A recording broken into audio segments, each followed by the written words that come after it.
வடிவேலு சந்தானத்தோட பணியாற்றியது எப்படி? வடிவேலு சார்லாம் sir legend sir. என்னன்னா அது இம்ப்ரூவ் பண்ணுறது பிப்ரவரி 14 பார்த்தீங்கன்னா அவ்வளோ இம்ப்ரூவ் பண்ணுவார் சார். நான் 1000 விளக்கு படம் வந்து ஃபஸ்ட்டு எழுதினோடனே ராஜ்கிரண் சார் தான் சார் பிளான் பண்ணேன்.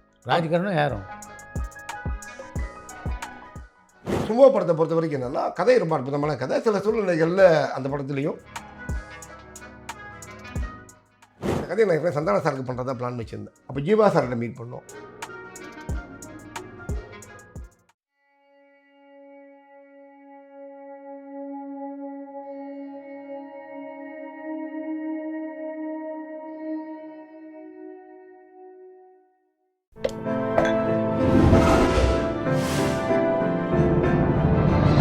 चाय with चित्रा।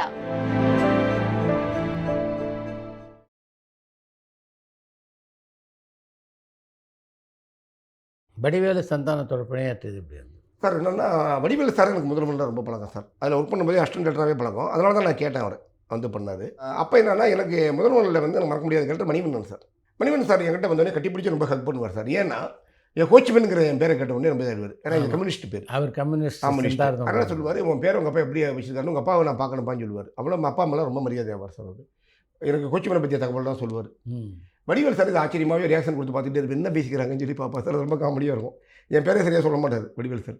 சொல்லும்போது சிரிப்பாக வரும். அப்புறம் இவர் கேட்க அவர் வடிவேல் இப்படி சொல்லு, இந்த பேரை அப்படி சொல்லணும் இப்படி சொல்லணும், அவர் எவ்வளோ பெரிய ஆள் தெரியுமான்னு அவர் கண்டிப்பார். இவர் சொல்லி அவரை பற்றி சொல்லி இவருக்கு இல்லை பெரிய இதாகிடுச்சு. என்னை பார்த்தாலும் இவர் மரியாதை கொடுக்க ஆரம்பிச்சிட்டார் வடிவேல் சார். அப்புறம் மணிவன் சாருக்கு ஷூட்டிங்கில் ஒரு ரொம்ப பர்சனல் ஆகிட்டேன் நான். ரொம்ப என்னென்னா எப்பயுமே என்ன அவர் திட்ட மாட்டார், இதனால போய் சொல்லலாம் டக்குன்னு ஒரு இந்த பேருக்கு மரியாதை கொடுத்தே வச்சுக்கிட்டேன் சார். கடைசி காலம் வரைக்குமே அவர் கூட நான் அடிக்கடி நான் அவ்வளோ ட்ராவல் பண்ணேன். நான் சத்யராஜ் சாரை வச்சு 1000 விளக்கு ஒரு படம் பண்ணும்போதெல்லாம் அப்போல்லாம் சத்யராஜ் இந்த படம் பண்ணுறாரு, இந்த ஷூட்டிங் எப்படி நடந்துச்சுன்னு சொல்லுவார்னு சொல்லி அப்படியே 2 பேரும் அவங்க 2 பேரும் பேசிக்கிறாங்க போல, இதெல்லாம் சொல்லுவார். ஸோ நானும் அடிக்கடி போய் பார்க்க போவேன் சார் அவரை. இதெல்லாம் எனக்கு இவங்கெல்லாம் நட்பெல்லாம் எனக்கு பாக்கியமாக நினைக்கிறேன் சார். நான் வடிவேலு சார்லாம் சார் லெஜெண்ட் சார். என்னென்னா அது இம்ப்ரூவ் பண்ணுறது பிப்ரவரி 14 பார்த்தீங்கன்னா அவ்வளோ இம்ப்ரூவ் பண்ணுவார். முதல்ல நாள் ஆஃபீஸ்க்கு வர சொல்லிடுவார். ஒரு சீன் சொன்னார், ரொம்ப பிடிச்சி போச்சு. வேறு படத்துக்கு இருந்த சீன் அந்த டேரக்டர்கிட்ட பேசி எனக்காக வாங்கி கொடுத்தாரு. இப்படிலாம் பண்ணுவார் சார். அவர் ரொம்ப கம்ப்ளீட்டாக இறங்கிடுவார் காலத்தில். ரொம்ப அவ்வளோ இன்வால்வ் ஆகி ஒர்க் பண்ணுவார். இன்றைக்கி வரைக்கும் அந்த காமெடி வந்து எல்லாருமே பேசப்படுது சார். அது காரணம் வந்து அந்த படத்துக்கு ஒரு சின்ன சிக்னேச்சர் மாதிரி ஆகிடுச்சு எங்களுக்கு. அது அந்த படத்தை பொறுத்த வரைக்கும் நீங்கள் எதிர்பார்த்த வெற்றி அந்த படம் அடையலை. இப்போ யோசிச்சு பார்க்கும்போது அந்த படத்தை எப்படி ஏற்றுக்கலாமேன்னு தோணுது. இதுதான் ட்ராவல் சார். அந்த முன்னாடியே கணிச்சிருக்கணும் நம்ம. இன்றைக்கி வந்து என்னென்னா அந்த ட்ராவலில் வந்து நான் என்ன கற்றுக்கிட்டேன்னா எல்லாத்துக்கும் சார் என்னென்னா கேவி ஆனந்த் சார் கடைசியாக அவங்க தவறதுக்கு முன்னாடி ஒரு டைலாக் சொல்லிட்டு போனார் சார். கொஞ்சம் வெற்றி படம் தோல்வி படம்ங்கிற வார்த்தையே கிடையாது, நீ எத்தனை வாரி ரீரைட் பண்ணுங்கிறதா முக்கியம் பாரு சார். 5 வாரி ரீரைட் பண்ண அந்த படம் வர மாதிரி வரும், தப்புகள் போயிடும். ரீரைட் பண்ணி ரைட்டர்ஸோட பேசி பண்ணுன்னு சொல்லுவார் சார். நான் அந்த படம் சிங்கிளாகவே எழுதி சிங்கிளாகவே பண்ண படம் மாதிரி கிட்டத்தட்ட அந்த படம். அதனால் இது வந்து அதுதான் நீங்கள் செய்த தவறுன்னு நினைக்கிறேன் சார். நிறைய கற்றுக்கிட்டேன் சார். அது மற்றவங்களுக்கு லேர்னிங்காக இருக்கணும். அதை நான் ஒத்துக்கிறதுல ரொம்ப சந்தோஷம் தான் பாருங்கள். அது லேர்னிங்காக தான் பார்க்குறேன் நான். அடுத்த படத்தில் நான் வந்து 1000 விளக்கில் வந்து என்னென்னா கிட்டத்தட்ட அந்த படம் பார்த்துட்டு முருகதாஸ் சார் ஒரு வாட்டி பாராட்டினாங்க. ஆனால் மார்க்கெட்டிங்கே அமையணும் சார், அது ஒன்று இருக்குது சார். இது இருக்குது சார், எல்லாமே கலந்தது சார் சினிமா. ஆமாம். சும்மா படத்தை பொறுத்த வரைக்கும் என்னென்னா கதை ரொம்ப அற்புதமான கதை. சில சூழ்நிலைகளில் அந்த படத்துலையும் வந்து யாரையும் குறை சொல்கிறது தனி திரைக்கதையிலையும் அதில் வீக் ஆனது சார் ரொம்ப. இப்போ என்னென்னா நிறைய கற்றுக்கிட்டதெல்லாம் இப்போ அப்ளை பண்ணி அடுத்ததில் போகிறோம் சார். அடுத்த ட்ராவலில் இது எல்லாத்தையுமே நமக்கு கண்டிப்பாக பண்ண முடியும் சார். இதை நான் வந்து ஒத்துக்கிறத வந்து இதை பாடமாக தான் சார் பார்க்குறேன். ஏன்னா ஒரு மிகப்பெரிய டேரக்டராக இருக்கலாம், கீழே விழுகலாம் சார். கீழே விழுகிறவங்க பெரிய ஆளாகலாம் சார். இது சகஜம். இது காரணம் திரைக்கதை தான் சார் அதை நிர்ணயிக்குது. இப்போ சத்யராஜோட நீங்கள் அந்த படத்திலும் பணியாற்றலை, அவரோட உங்களுடைய டைரக்ஷனில் பணியாற்றி எப்படி இருந்தது சார்? நான் 1000 விளக்கு படம் வந்து ஃபஸ்ட்டு எழுதினோடனே ராஜ்கிரண் சார் தான் சார் பிளான் பண்ணேன். ராஜ்கிரனும் யாரும் ராஜ்கிரண் சாரும் நான் வந்து தனுஷ் சாரும் பிளான் பண்ணேன். தனுஷும் ஆமாம். ராஜ்கிரண் சார் வந்து எனக்கு கஸ்தூரி ராஜா சார்கிட்ட கதை சொல்லவே அனுப்புனாங்க. சரியாக சில சூழ்நிலைகள்லாம் அமையலை. எனக்கு தயாரிப்பாளர் என் கையில் இருந்தாங்க. அப்போ நான் வந்து என்னென்னா அடுத்த ஆப்ஷன் போகும்போது எனக்கு சத்யராஜ் சாரை பிளான் பண்ணேன் சார். நான் அப்போ எனக்கு அவர் ரொம்ப பிடிக்கும். நான் சின்ன வயசில் முதல்ல பார்த்த ஷூட்டிங்னா குருவி கூடு எங்கள் போடி நாயக்கனூரில் ஷூட்டிங் பண்ணாங்க. சின்ன பையன் நான் இப்போ கூட்டமாக இருந்தாங்க. அப்போ சத்யராஜ் சாரை முதல்ல பார்த்தேன் நான். எனக்கு மைண்டில் இன்றைக்கின்னு நிற்பார். அப்புறம் அவர் படங்கள்லாம் நம்ம ஊருக்கு வந்ததுனால அந்த ஃபாலோ பண்ணிகிட்டே இருப்போம். அவர் பயங்கரமான தீவிரமான ஃபேன். சார்கிட்ட ஒரு வாட்டி அப்பாயின்மெண்ட் கேட்கும்போது உடனே வர சொல்லிட்டார். கதை கேட்ட உடனே ரொம்ப பிடிச்சி போய் சன் டிவியில் அனுப்ப ஆரம்பிச்சிட்டார் சார். எனக்கு ரொம்ப பிடிச்சி போய் அதே மாதிரி கதை அவங்களுக்கு 2 பேருக்குமே ரொம்ப பிடிச்சது, ராஜ்கிரண் சாருக்கு அவங்களுக்கும். இவர் சார் அனுப்பிட்டு அப்புறம் நிறைய ப்ரொடியூசர் ரெஃபர் பண்ண ஆரம்பிச்சிட்டார். எனக்கு ஆல்ரெடி ஒரு ப்ரொடியூசர் பிடிச்சி வச்சிருந்தேன் நான். அவங்க கொஞ்சம் டிலே பண்ணாங்க. சத்யராஜ் சார் வந்தோடனே ப்ராஜெக்ட் உடனே அமைஞ்சிச்சு சார். சாந்தனு தான் நடிச்சார் அதில். சாந்தனு என் நண்பர் தான் அவர். சத்யராஜ் சாரை பொறுத்த வரைக்கும் சார் ஷூட்டிங் ஸ்பாட்டில் சார்னு தான் சொல்லுவார் நம்மளை. அதுவே ரொம்ப இதாக இருக்கும், ரொம்ப கூச்சமாக இருக்கும் நமக்கு. சார் சொல்லாதீங்க சார், ரொம்ப மரியாதை கொடுப்பார். அவர் பார்க்காத ஆட்களே கிடையாது. அதே மாதிரி தப்பு சொல்ல சார் எதாவது தப்பாக இருக்கான்னு பார்ப்பார், ரியாக்ஷனை பார்ப்பார். சொல்லுங்கள் சார்ம்பார். நான் என்ன சொல்கிறேன்னா செய்வார். அடடா. தப்பு இருந்தாலும் சொல்லுவார். இருந்தாலும் உங்களுக்கு ஒன்று திருப்திக்கு எடுத்துக்கங்க சார், இது என் கருத்து சார் அப்படின்னு தான் சொல்லுவார். ஒரு டைரக்டரோட சேர்ந்து பணியாற்றக்கூடிய அப்படி ஒரு அற்புதமான நான் ஒரு நடிகரை பார்த்ததே கிடையாது சார். அதே மாதிரி ஸ்பான்டேனியஸாக பண்ணுறது, ரொம்ப நட்போட பழகுவார் சார். ரொம்ப ஃப்ரெண்ட்லியாக இருக்கும். அவ்வளோ ஜாலியாக இருக்கேன். நான் இத்தனை படம் பண்ணாலும் அவ்வளோ பண்ணிகிட்டே இருக்கணும்னு விரும்பக்கூடிய ஒரு கேரக்டரில் அவர் கொடுத்தார் சார். சுமோ கதை எங்கே பிடிச்சிங்க? சார் ஆக்சுவலி சார் ரொம்ப டிஃப்ரெண்ட்டாக யூனிக்காக பண்ணணுங்கிற ஆசை உண்டு சார் நமக்கு. நம்ம வந்து நம்ம ஒரு இது போட்டால் தனியாக தெரியணுங்கிற ஒரு ஆசை இருக்குது எப்பயுமே. நான் என்னென்னா இந்த சின்ன வயசுலலாம் படங்கள் பார்க்கும்போது என்னென்னா இந்த சுமோ ரெஸ்லர் நம்ம அங்கங்கே பார்த்துருக்கோம். எங்கள் வீட்டில் என்னென்னா டிவியில் வந்து இது மாதிரி குட்டி பசங்கள்லாம் வந்து என்னென்னா கிரிக்கெட் விளையாடும்போது அந்த மேட்ச் பார்க்கும்போது இந்த விளம்பரத்தை மட்டும் ஓடி வந்து பார்ப்பாங்க. மேட்ச் தெரியாத பசங்களாம் ஓடி வந்து அந்த சுமோ ரெஸ்லர் வந்து அவங்க வந்து ஃபுட்பால் விளையாடுற மாதிரி சில விளம்பரங்கள்லாம் வரும். நிப்பான் பேட்டரி, பெப்சி விளம்பரத்துலாம் வருவாங்க. இது ஓடி வந்து பார்க்கும்போது குழந்தைகளுக்கு ஒரு அட்ராக்ஷன் ஆகும். இப்போ குழந்தைகளுக்கு பிடிச்சாலும் அது மக்களுக்கு பிடிச்சிருங்கிற மாதிரி என்ன எனக்கு இதை பார்த்தோன்னே ஏன் இவன் நம்ம ஊருக்கு வந்தால் என்னாங்கன்னு யோசித்தேன் சார். நான் நம்ம ஊரில் ஒரு ஆளை விட்டு ஒரு கதை பண்ணால் என்னான்னு யோசிக்கும் போது நம்ம ஊர் பீச்சில் ஒருத்தன் கிடைக்கிறான், இவனை ஒருத்தன் காப்பாற்றி அங்கே அனுப்புகிறாங்க மாதிரி வச்சுட்டு இவன் ரெஸ்ட்லர் அப்படின்னு நம்ம எங்களுடைய சங்கர் சார் பணியிலேயே ரிவர்ஸ்லேயே பண்ண கதை தான் சார் இது.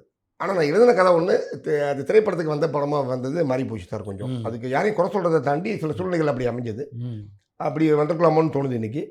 அது இன்னும் கொஞ்சம் வெற்றி அதிகமாக்கியிருக்கலாம். அது வந்து முழு வெற்றியை தாண்டி ஒரு ஆவரேஜ் ஆவரேஜ் வெற்றியாக கூட வந்துருக்கலாம், முழு வெற்றியாக கூட வந்துருக்கலாம். இன்றைக்கி அதை வந்து அடுத்த முறை நம்ம காம்ப்ரமைஸ் ஆகாமல் ஒரு படம் கிடைக்குதுன்னு நம்ம பண்ணுறாம நம்ம பிடிச்ச மாதிரி ஒரு படம் அமைகிற மாதிரி தான் சார். நம்ம கதைக்கு முக்கியத்துவம் கொடுத்து நம்ம முக்கியமாக ரைட்டர்ஸை நம்பி பண்ணணுங்கிற ஒரு தெளிவு வந்திருக்கு சார். இப்போ சுமோ அந்த படத்தில் நடித்த அந்த வீரரை ஜப்பானில் போய் எப்படி தேர்ந்தெடுத்தீங்க சார்? இந்த படத்துக்கு நான் முதல்ல பார்த்தது யாருன்னா சார், இந்த படம் முதல்ல பண்ண வேண்டியது மாலிக் தான் பண்ணுறதா இருந்தாங்க மலேசியாவில். மலேசியா போயிருந்தேன் சார். அப்புறம் தான் இந்த படம் ரொம்ப பிடிச்சி போய் பண்ணுறேன்னு சொன்னார் சார். இந்த படத்தை ரொம்ப ரசிச்சது அவர் தான். அவங்க வீட்லேயும் ரொம்ப ரசிச்சிருக்காங்க கதையை. அவர் ப்ரொடியூஸ் பண்ணுறதுக்கு ஆஃபீஸ்லாம் பார்க்க ஆரம்பிச்சிட்டார் சார். அந்தளவுக்கு போச்சு சார். சூழ்நிலையெல்லாம் அவர் பண்ண முடியல. இந்த விஷயம் விடிவி கணேஷ் சாருக்கு தெரிஞ்சது. அப்போ விடிவி கணேஷ் சார் வந்து இந்த கதையை நான் எப்போ சந்தான சாருக்கு பண்ணுறதா பிளான் வச்சுருந்தேன். அது அமையாமல் இருந்தது. சந்தான சார் தான் எனக்கு விடிவி கணேஷை அறிமுகப்படுத்தி வச்சார். அதுக்கப்புறம் நான் சின்ன விடிவி கணேஷ் சார் இந்த கதையை பண்ணலாம்னு சொல்லும்போது அப்போ நாங்கள் ரெண்டு பேரும் டிஸ்கஸ் பண்ணும்போது டெய்லி இம்ப்ரூவ் பண்ண ஆரம்பிப்போம். பேசும்போது ரொம்ப எனக்கு விடிவி கணேஷ் ரொம்ப எனக்கு ஆக்சுவலி எனக்கு அவர் அண்ணன் மாதிரி எனக்கு அவர் டெய்லி வர சொல்லுவார், பேசுவோம். அப்படி பண்ணும்போது அவர் நிறைய பேர் கூட்டு போவார். அப்போ ஜீவா சார்கிட்ட மீட் பண்ணோம். அவர் கதை கேட்டு பண்ணுறதா இருந்தாங்க. சில சூழ்நிலைகள் அமையல, எல்லாமே அமையிற மாதிரி இருக்குது சார். டேட்டு, பல பிரச்சனைகள், பட்ஜெட் எல்லாமே இருக்குது. அப்படி பண்ணும்போது என்ன தமிழ் படம் 2 பெரிய ஹிட் ஆச்சு. ஏற்கனவே என்னன்னா நான் சிவா பிரதர்கிட்ட தனிப்பட்ட முறையில் கதை சொல்லியிருக்கேன். அவர்கிட்ட நான் ரேடியோ மிர்ச்சி ஆஃபீஸில் வச்சு சொன்னேன். ரொம்ப பிடிச்சி போச்சு அவருக்கு. அப்போ எனக்கு அவரையும் சந்தான சார் கட்டி இவர் தான் பண்ணணும் முடிவு பண்ணியிருந்தேன் அப்போனா. அப்போ உடனே என்ன பண்ணார், அவர் கிட்ட சொன்ன உடனே இப்போ ஒரு நாள் ஒரு இதுக்கு கூப்பிட்டுருந்தார். எனக்கு இண்டி ரேஸ் கோர்ஸுக்கு கூப்பிட்டார் விடிவி சார். விடிவி சார் பேசி பண்ணவே இல்லைன்னு கோவத்தில் இருந்தேன் அவர்கிட்ட. ரொம்ப இழுக்குதுன்னு அன்றைக்கி தான் சார் நான் வந்து போக வேணாம்னு வச்சுருந்தேன். ரொம்ப கூப்பிட்றாரு அப்படின்னு சொல்லிட்டு. அப்புறம் என்கிட்ட அசிஸ்டன்ட் சொன்னேன் சார், போய் பார்ப்பேன் சார், இல்லைன்னு கூட சொல்லிட்டு வந்துடலாம் சார் வாங்கினார். அன்றைக்கி போனட்டில் அப்படியே மாறிச்சு சார். ஆனால் எந்த மீட்டிங் நம்ம அவாய்ட் பண்ணக்கூடாதுன்னு முடிவு பண்ணிட்டேன். போனவொடனே அங்கே சிவா பிரதர் உட்காந்துருந்தாங்க. அப்போ ஏற்கனவே அவர் வந்து தமிழ் படம் 2 பெரிய ஹிட்டு, பெரிய வசூல். உடனே அங்கே பேசின உடனே அங்கே வந்து அவரை கதை சொல்ல வேண்டிய அவசியமும் வரல எனக்கு. உடனே டக்குன்னு இவங்க 2 பேருமே பிளான் பண்ணி அடுத்த வாரமே ஒரு 2 வாரத்திலே ஜப்பான் போட்டோம் சார். ராஜீவ் மன் சார் வந்துட்டார் சார். விடிவி சார் யாரையும் பிடிச்சிட்டு வந்துருவார். போய் ராஜீவ் மன் சார்ட்ட கதை கேட்டோன்னே அவருக்கு பிடிச்சிருச்சு. எல்லாமே மீட் பண்ணி ஜப்பானில் போயிட்டு நம்ம லொக்கேஷன்லாம் பார்த்து எனக்கு நான் சும்மா ரெஸ்ட்லர், நிஜமான ரெஸ்ட்லரே வேணும், நல்லாவும் இருக்கணும். பார்க்குறதுக்கு சில பேர் ஒட்டியாக இருப்பாங்க சார். ஆனால் நம்பர் 1 ரெஸ்ட்லராக இருப்பார், நல்லா இருக்க மாட்டார். சில பேர் அழகாக இருப்பாங்க, ஆனால் ரெஸ்ட்லிங் இருக்காது. ரெண்டுமே சேர்ந்த மாதிரி ஒரு ஆள் காமன் பாயிண்டில் யார் இருக்கான்னு பார்க்கும்போது இவர் அமைஞ்சார் சார். இவர் பேர் என்னென்னா, இவர் பேர் யோசினாரி டெசிரோ. இவரை பிடிச்சோம். லக்கிலி என்னென்னா இவர் ஏற்கனவே சல்மான் கான் கூட நிறைய ஆடெல்லாம் பண்ணியிருக்காரு. எங்களுக்கு லேட்டராக புரிஞ்சது சார். அது அவரை வச்சு டெஸ்டிங்லாம் பண்ணோம். உடனே அவர் தமிழ் தெரியுமா என்ன சாப்பிடுவார்னு சிவா கேட்குறாரு. நான் பட்டர் சிக்கன் அப்படின்றார் அங்கேருந்து. அதை பார்த்தோன்னே காமெடி ஆயிடுச்சு எங்களுக்கு. சரி இவர் நல்லா ஒரு டைமிங்கான ஆள், நீங்கள் தான் சொன்னீங்க ரியாக்ட் பண்ணுவார். ராஜீவ் மன்சார் ரொம்ப பிடிச்சி போச்சு. அப்போ சொல்லிட்டு அவர் படம் முடியும்போது சொன்னார், நான் பார்த்ததிலே பெஸ்ட்டு பெர்ஃபார்மர் அவர் அப்படின்னு சொல்லி ராஜீவ் மன்சார் சர்டிஃபிகேட் கொடுத்தாரு. அந்த மாதிரி ஒரு கேரக்டர் சார். இன்றைக்கி படம் பார்த்தீங்கன்னா அது குழந்தைகள்கிட்ட ரொம்ப ரீச்சாக இருக்குது சார். பெருசாக அவரோட எப்படி பேசி புரிய வச்சுங்க காட்சிகள். சார் டிரான்ஸ்லேட்டர் அங்கே வந்து குறிஞ்சி செல்வன் இருக்காங்க, குறிஞ்சி ஜப்பானில். அவர் தான் சார் அந்த படத்துக்கு முக்கியமான காரணம். அவருடைய இடத்துல நாங்கள் தங்கியிருந்தோம். அவர் தான் எல்லா படத்து இந்த படத்துக்கே எல்லாமே பொறுப்படுத்த பண்ணது அவர் தான். இங்கேருந்து போகிற பல பேருக்கு உதவுறவர் அவர் தான் சார். அவர் தான் சார் எங்களுக்கு ஹெல்ப் பண்ணார். அந்த விடிவி முதல்ல போகும்போது அப்புறம் விடிவி சார்னால என்னென்னா இந்த ப்ரொடியூசர் சரியாக செட் ஆகாமல் இருந்தது. அவரே படம் பண்ணலாம், ஒரு வீடை விற்று கூட எடுக்கலாம் லெவலுக்கு வந்துட்டார் கதை பிடிச்சி போய். அப்போ திடீர்னு ஒரு ஐஸ்வரி கணேஷ் சாரை மீட் பண்ணி இந்த விஷயத்தை சொன்ன உடனே அவங்க இன்ட்ரெஸ்ட் காட்டி கதை சொல்லி ஓகே பண்ணலாம் சார். இந்த படத்துக்கு ஐஸ்வரி கணேஷ் சார் வந்தது பெரிய வரம் சார் எங்களுக்கு. அவர் வந்த உடனே அவர் எதுவுமே கேட்கல சார், நீங்கள் படத்தை நல்லபடியாக முடியும்னு. கடைசி வரைக்கும் வரவே இல்லை, ஷூட்டிங் வரைக்கும் கூட வரல. அவர் எல்லாமே ஹெல்ப் பண்ணி குறிஞ்சி சார் வந்து அங்கே ஹெல்ப் பண்ணாங்க. அவங்க ஃபுல்லாக அவங்க பெருசாக பணம் கூட வாங்கிக்கல. அவங்க என்ன சொன்னால் அவங்களே வந்து நிறையா கான்ட்ரிபியூட் பண்ணாங்க எங்களுக்கு. அவங்க டீம் அவர் குறிஞ்சி சார், ஹரி, அவங்க ரொம்ப ஹெல்ப் பண்ணாங்க. ஹரி சார்லாம் முன்னாடியே எனக்கு இந்த படத்துக்கு ஹெல்ப் பண்ணியிருந்தார். இந்த கதை இப்படி இருக்குன்னு தெரிஞ்சவொடனே ஜப்பானுக்கு வாங்கன்னு சொல்லிகிட்டே இருப்பார். ஓ. அப்புறம் வந்து அடுத்து கௌரி அவங்க 3 பேரும் பயங்கரமாக ஹெல்ப் பண்ணாங்க சார். அஜய் எல்லாருமே ஹெல்ப் பண்ணாங்க. நான் ஜப்பான் போயிட்டு வந்த அனுபவம், நான் லொக்கேஷன் பார்க்க போகிறதாகட்டும், ஷூட்டிங் போகிறதாகட்டும், ஜப்பானே எனக்கு நம்ம ஊர் மாதிரி ஆயிடுச்சு ஒரு லெவலில் எனக்கு அது. அது குறிஞ்சி சார் அது வந்து எங்களுக்கு இப்போ போனால் கூட அவங்க ஒரு இது இருக்கும் சார். அவருடைய நட்பு தான் இந்த படத்தில் ஒரு முக்கியமானது சார் எங்களுக்கு. எல்லாத்தையும் அரேஞ்ச் பண்ணி கொடுத்தாரு அவர் ஃபுல்லாகவே. உங்களுடைய இந்த திரைப்பயணத்தினுடைய அடிப்படையில் இன்றைக்கு துறையில் அடியெடுத்து வைக்கின்ற இளைஞர்களுக்கு என்னெல்லாம் சொல்ல விரும்புகிறீங்க? சார் என்னை பொறுத்த வரைக்கும் என்னென்ன சார், தோல்விங்கிற வார்த்தையை தாண்டி நீ எவ்வளோ ஒர்க் பண்ணியிருக்கேங்கிற பாயிண்ட் தான் சார் நான் புரிஞ்சுக்கிட்டேன். நம்ம அதை முதலியே ரீரேட் நிறையா பண்ணியிருக்கலாமேங்கிறது தான். இந்த மாதிரி யார் வந்தாலும் ரீரேட் நிறையா பண்ணுங்கள். அதே மாதிரி என்னென்னா நிறையா ஒர்க் பண்ண அனுபவத்தோடு இருக்கிறது பெஸ்ட்டாக தெரியுது. ஏன்னா டக்குன்னு வளர்ந்துடலாம், அடுத்த நாள் நம்ம கீழே விழுந்துருவோம். ஒரு ஒர்க் எக்ஸ்பீரியன்ஸ் கண்டிப்பாக வேணும் சார். இப்போ எல்லாருமே என்னென்னா ஒரு யூடியூப் பார்த்தா அது எடுத்தால் வரும், அதில் வின் பண்ணலாம். யூடியூப் லெவலில் பண்ணுறது வேறு, ஒரு மூவிங்கிறது டிஃப்ரெண்ட்டான, ஏன்னா பல பேருடைய வாழ்வாதாரம் அது. அதனால் இன்றைக்கி வந்து என்னென்னா ஒரு படத்தில் கண்டிப்பாக ஒரு சின்ன படமோ பெரிய படமோ ஏதாவது படத்தில் அசிஸ்டன்ட் டேரக்டராக ஒர்க் பண்ணுறது பெரிய ஒரு பலமாக இருக்கும் சார். அவங்கள இப்போ ஒருத்தர் பெருசாக ஜெயிக்கிறாருன்னா இதை ஒர்க் பண்ணி ஜெயிக்கும்போது அவனுடைய வீச்சு இன்னும் அதிகம் சார் என்னுடைய எண்ணம். அதனால் இது மாற போகிறது இன்னமும் அவளுடைய சிந்தனை தெளிவாக மாறும் சார். அப்புறம் புத்தகம் நிறையா படிக்கணும் சார். படிப்பு வந்து நிறைய பேருக்கு அந்த இப்போ நிறைய பேர் ரைட்டிங்கே தப்பாக இருக்குது. நிறைய படிக்கணும். அட்லீஸ்ட்டு நிறைய படங்கள் பார்த்து அப்படியே இருக்கிறத தாண்டி படிக்கிறது. அப்புறம் வாழ்வியல், நான் இதெல்லாம் வந்து அவங்க திட்டுறேங்கிற மீனிங் கிடையாது. நானே பண்ணாத விஷயங்கள் தான் நான் சொல்கிறேன். நான் படிப்பு ஓரளவுக்கு ஓகே. மனிதர்களை படிக்கிறது, இப்போ நம்ம வீட்டிலேயே ஒருத்தர் நம்ம அப்பாவே ஒன்று பண்ணிட்டு இருப்பாரு, நம்ம வந்து படமாக எடுக்க மாட்டோம். ஆனால் இன்னொரு தேட்டர் அப்படி டிஸ்கஷன் தேடிட்டு இருப்போம். அது இங்கேயே தான் இருக்கும் நம்மகிட்ட. அதெல்லாம் நம்ம அப்சர்வ் பண்ணுறதுல நம்ம நிறையா பண்ணணும் சார்.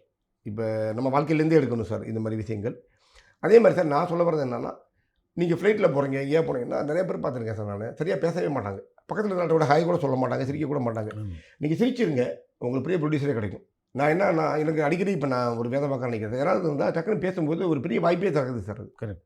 நான் முதல்வன் படத்தில் ஒர்க் பண்ணும்போது சார் ஒரு கேரக்டரை மீட் பண்ணேன் சார். அவங்க தான் எனக்கு வந்து 1000 விளக்குக்கு ப்ரொடியூசர் அமைச்சு கொடுத்தாங்க.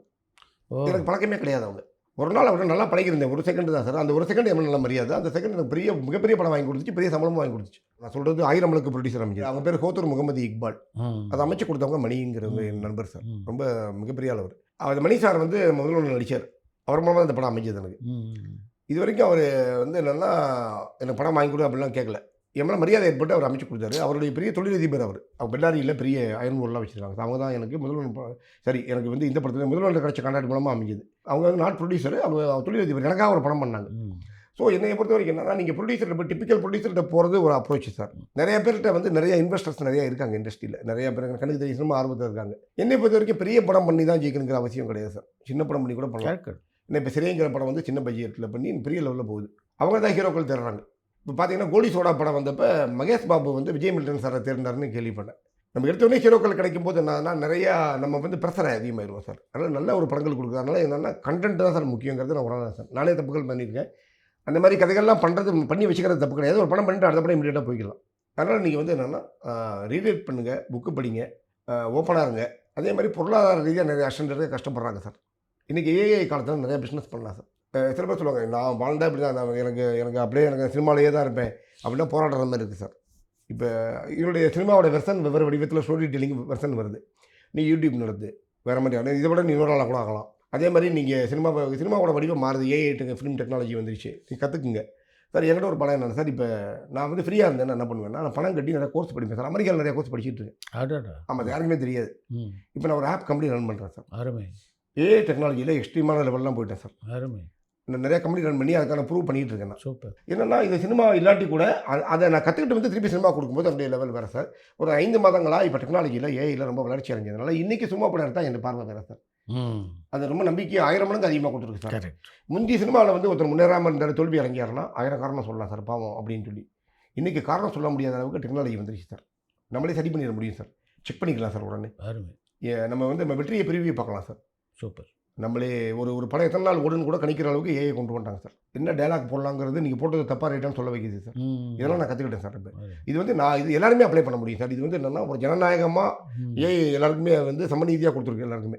ஆனால் இந்த காலத்தில் ஜாதி மதம் எதுவுமே தேவையே இருக்காது சார். இனிமேலாம் நீ என்ன டெக்னாலஜியை பயன்படுத்தி முன்னேறலாம் சார். இதுக்கு நடுவில் இசையமைப்பாளர் அவதாரம் எடுக்கிறதுக்கு நீங்கள் முயற்சி பண்ணுறதா கேள்விப்பட்டேன்.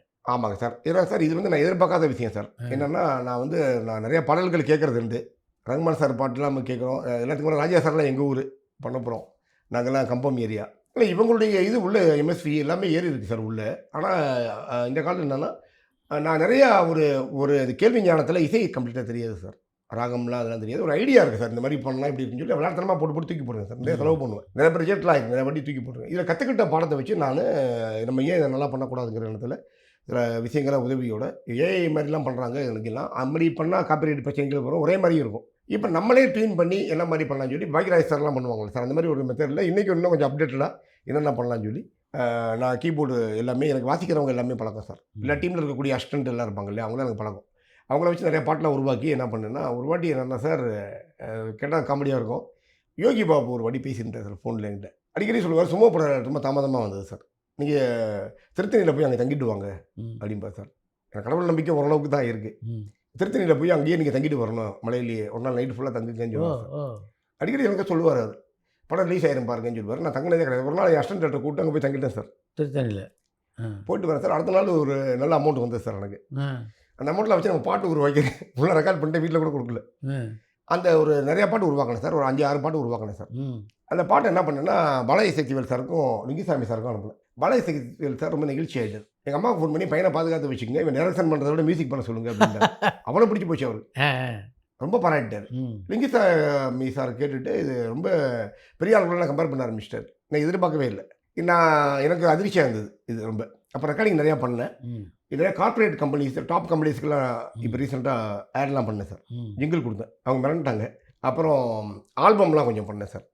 இன்னும் நான் வந்து முழுமையாக சினிமாவுக்கு வரேன். எனக்கு சில நம்மள அந்த நாலேஜோடு போகணுங்கிறதுக்காக நான் வெயிட் பண்ணேன் சார். இது என்னென்னா, இது கிட்டத்தட்ட இது அமைச்சர் தான், அது எனக்கு தெரியும். போக போக கற்றுக்கலான்னு ஒரு ஆர்வம் சார் இது எனக்கு. ஏன்னா ஒரு நடிகராக இருக்கிறவர் மியூசிக் மாறுறாரு, மியூசிக்காக இருக்கிறவர் டேரக்டராக மாறுறாரு, நடிகராக மாறுறாங்க மாதிரி. இது ஒரு இதுதான் நம்ம திரைத்துறை ஸ்டோரி டெல்லிங்கோட பண்ணணுங்கிற எண்ணத்தில் ஒரு டேரக்டராக இருக்கிறனால ஒரு மியூசிக் எப்படி வாங்கணும்னு தெரிஞ்சனால இதில் பண்ணுறோம் சார். அதுலேயும் ஃப்ளாஸ் இருக்குது சார். அதை நம்ம பீப்புள் நிறைய பேர் ஹெல்ப் பண்ணுறதுக்கு கூட ஆள் வச்சுருக்கேன் சார். அது பண்ணி பார்க்கலான்னு ஒரு ஆசை இருக்குது சார். அது மாதிரி இப்போ நிறைய பேர் கேட்க ஆரம்பிச்சிட்டாங்க. போன வாரம் பிரபுதேவா மாஸ்டர் பாட்டு கேட்டாங்க. கேட்டுட்டு ரொம்ப பாராட்டினார் அவர். கண்டிப்பாக நல்ல இடம் இருக்குது உங்களுக்குன்னு சொல்லிட்டு. கண்டிப்பாக இந்த மாதிரி நிறைய பேர்கிட்ட வந்து நல்ல அறிவு, அதாவது நம்ம நல்ல அதிர்வுகளை கொடுக்குது. சூப்பர். இது ஒரு மகிழ்ச்சியான விஷயம் சார். அப்புறம் இடையில மொபைல் ஆப் கம்பெனி இதெல்லாம் ஒன்று பண்ணிகிட்டு இருக்கோம் சார். டைரக்ஷன் தவிர எனக்கு மியூசிக்கும் மொபைல் ஆப்பும் ஆர்வம் இருக்குது சார். நாங்கள் நிறையா கம்பெனிஸ்க்கெலாம் நாங்கள் வந்து நிறைய டெவலப்மெண்ட் பண்ணி கொடுக்குறோம். ரொம்ப நன்றி. உங்கள் அனுபவத்தெல்லாம் நம்ம ரசிகர்களோட பகிர்ந்து கொண்டதுக்கு மிக்க நன்றி சார். எனக்கு வந்து உங்கள் கூட நான் வந்து நம்ம சேனலுக்கு நான் வந்து தீவிரமான சப்ஸ்கிரைபர். எனக்கு முக்கியமாக சொன்னால் எனக்கு வந்து பி வாசு சார், அப்புறம் வந்து ரொம்ப லெஜெண்ட்ஸோட இன்டர்வியூலாம் சார். என்ன சொன்னால் எனக்கு முதல் மரியாதை செல்வராஜ் சார், அதே மாதிரி இப்போ மனோஜ் பரமஹம்சா சார், இது மாதிரி நிறையா பேருடைய பேட்டிகள் எல்லாருடைய லெஜெண்ட்ஸோட இன்டர்வியூ பார்க்கும்போது நிறைய ஒவ்வொரு முறையும் நான் பார்த்துட்டு போகும்போது வேறு மனிதெல்லாம் கொஞ்சம் ஒரு படி மேலே போயிருப்போம், ஒரு இன்ச்சு நடந்திருப்போம் சார். ரொம்ப அப்டேட் ஆகிருப்போம். இதெல்லாம் என்னென்னா நம்ம வாழ்க்கையில் ஒரு நம்ம அடுத்த கடத்துக்கு கொண்டு போகிறதுக்கான ஒரு புத்தகமாக பார்க்குறேன் நான். இதை உங்கள் இதை நாஸ்டாலஜிக்காக இருக்குது. ஒரு இது எப்படி உருவாகிருக்குங்கிறத சொல்ல வர்றீங்க. ஏன்னா ஒரு ஆள் நார்மலாக முன்னேறதை விட இது அவருடைய அப்ரோச் எப்படி இருக்கும். ஒரு தாகூர் கதையிலேருந்து அதை உருவாக்கினேன்றாரு, அந்த கதையிலேருந்து அதை உருவாக்குறேன்றாரு. இதெல்லாமே வந்து முதல் மரியாதையில் உருவாகினது எப்படி ஆயிடுச்சு, இது நம்ம என்ன பண்ணக்கூடாது. எல்லாருடைய பேட்டி சார், எல்லாருடைய பேட்டியுமே நம்ம சும்மா சொல்லணும். நீங்களும் அதை அவங்ககிட்ட கரெக்டாக கேட்டு வாங்கக்கூடிய, ஹர்ட்டிங் பண்ணாமல் கரெக்டாக போட்டு வாங்கிடுறீங்க. அந்த இதில் அந்த முதல்ல போட்டு பிடுங்குவாங்களா, அது மாதிரி அதை பாசிட்டிவாக பண்ணுறீங்க நீங்கள். அது மிகப்பெரிய ஒரு ஆரோக்கியமான விஷயம் சார். இன்னமும் எனக்கு நம்ம சேனல் வந்து பல மொழிகளில் வரணும்னு ஆசைப்பட்றேன் சார். நான் உருவாக்குறேன் சார். வாழ்த்துக்கள் சார். நன்றி. நன்றி சார். Thank you sir.